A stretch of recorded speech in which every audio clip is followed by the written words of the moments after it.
Praise the Lord. യേശുവിൽ പ്രിയപ്പെട്ട സഹോദരങ്ങളെ, വചനശക്തി ശുശ്രൂഷയിലേക്ക് യേശുവിൻ്റെ നാമത്തിൽ നിങ്ങളെ സ്വാഗതം ചെയ്യുന്നു. നാം ഇന്ന് ചിന്തിക്കുന്ന വചനം റോമാക്കാരുടെ ലേഖനം 2-ാം അധ്യായം അതിലെ 16-ാം വാക്യമാണ്. അവിടെ നാം ഇപ്രകാരം വായിക്കുന്നു. വിശുദ്ധ പൗലോസ്ലീഹ പറയുകയാണ്, ഞാൻ പ്രസംഗിക്കുന്ന സുവിശേഷം അനുസരിച്ച് ദൈവം യേശു ക്രിസ്തു വഴി മനുഷ്യരുടെ രഹസ്യങ്ങൾ വിധിക്കുന്ന ദിവസം ഇതും വെളിവാകും.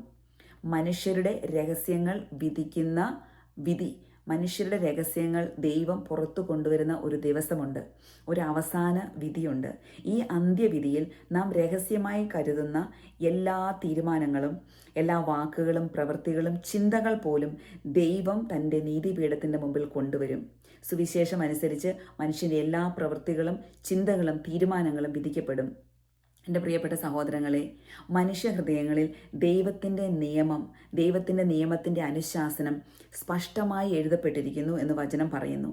നമ്മുടെ ഹൃദയത്തിലെ വൈരുദ്ധ്യമാർന്ന വിചാരങ്ങൾ നമ്മളെ വിധി ദിനത്തിൽ കുറ്റപ്പെടുത്തുകയോ ന്യായീകരിക്കുകയോ ചെയ്യും. മനസാക്ഷി ദൈവം നമുക്ക് തന്നിട്ടുണ്ട്. ആ മനസാക്ഷിയിൽ നാം ചെയ്യാൻ പോകുന്ന കാര്യങ്ങൾ, നാം ചിന്തിക്കുന്ന കാര്യങ്ങൾ തെറ്റോ ശരിയോ എന്ന് തിരിച്ചറിയാനുള്ള ബോധം നമുക്ക് ഓരോരുത്തർക്കും ദൈവം തന്നിട്ടുണ്ട്. ആകയാൽ ഈ നോയമ്പ് കാലഘട്ടത്തിൽ, അനുതാപത്തിൻ്റെ കാലഘട്ടത്തിൽ നമ്മുടെ ചിന്തകളിലേക്ക് നമുക്ക് തിരിച്ചു വരാം. എൻ്റെ ചിന്തകൾ ദൈവത്തിൻ്റെ നിയമത്തിൻ്റെ അനുശാസനത്തിന് ചേർന്നതാണോ എന്ന് ഞാനും നിങ്ങളും ചിന്തിക്കട്ടെ. ഈ ചിന്തകൾ ദൈവഹിതത്തിന് ചേർന്നതല്ലെങ്കിൽ അതിൽ നിന്ന് നമുക്ക് ദൈവമേ ഞങ്ങളെ വിടുവിക്കണമേ, ഇത് ഉപേക്ഷിക്കാനുള്ള കൃപ ഞങ്ങൾക്ക് തരണമേ എന്ന് പ്രാർത്ഥിക്കാം. കാരണം പലപ്പോഴും തിന്മകൾ നമ്മുടെ ഹൃദയത്തിലാണ് നടക്കുന്നത്. മറ്റൊരാൾക്കെതിരെ നാം തിന്മ നിരൂപിക്കാറുണ്ട്. ചിലരെ കാണുമ്പോൾ നാം ഉള്ളിൽ തിന്മ നിരൂപിച്ചുകൊണ്ട് അവരെ പുറമേ ചിരിച്ചു കാണിക്കാറുണ്ട്. പുറമേ സന്തോഷവും ചിരിയും നല്ല കാര്യങ്ങൾ പറയും, പക്ഷേ ഉള്ളിൻ്റെ ഉള്ളിൽ അവർക്കെതിരെ ദ്രോഹം, അവർക്കെതിരെ തിന്മ. അവർ തകർന്നു കാണാൻ ആഗ്രഹിക്കുന്നു, അവരുടെ വീഴ്ച കാണാൻ ആഗ്രഹിക്കുന്നു, ഇല്ലെങ്കിൽ അതിനുവേണ്ടി പ്രവർത്തിക്കുന്നു. വളരെ രഹസ്യാത്മക സ്വഭാവത്തോടെ മറ്റുള്ളവർ തകർന്നു കാണാനും അവരുടെ വീഴ്ചയ്ക്കും വേണ്ടി നമ്മളാൽ കഴിയും വിധം നമ്മൾ സഹകരിക്കുന്നു. ഇങ്ങനെയുള്ള നിഗൂഢമായ തിന്മകളെല്ലാം ദൈവസന്നിധിയിൽ, ദൈവത്തിൻ്റെ നീതിപീഠത്തിങ്കൽ വരും. ആകയാൽ ദൈവഭയമുള്ളവരായിരിക്കാം.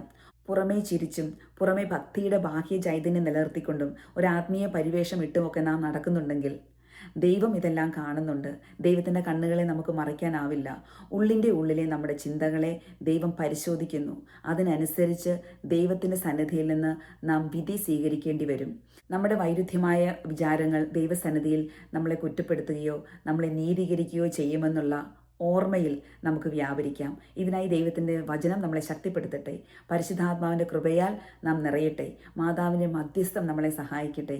നമുക്ക് ഈ നോയമ്പ് കാലത്ത് ഹൃദയത്തിൻ്റെ പരിശുദ്ധിക്കായി ഒരുങ്ങാം, നമ്മുടെ ചിന്തകളിലെ വിശുദ്ധിക്കായി ഒരുങ്ങാം, മനസാക്ഷിയുടെ വിശുദ്ധീകരണത്തിനായി നമുക്ക് പ്രാർത്ഥിക്കാം.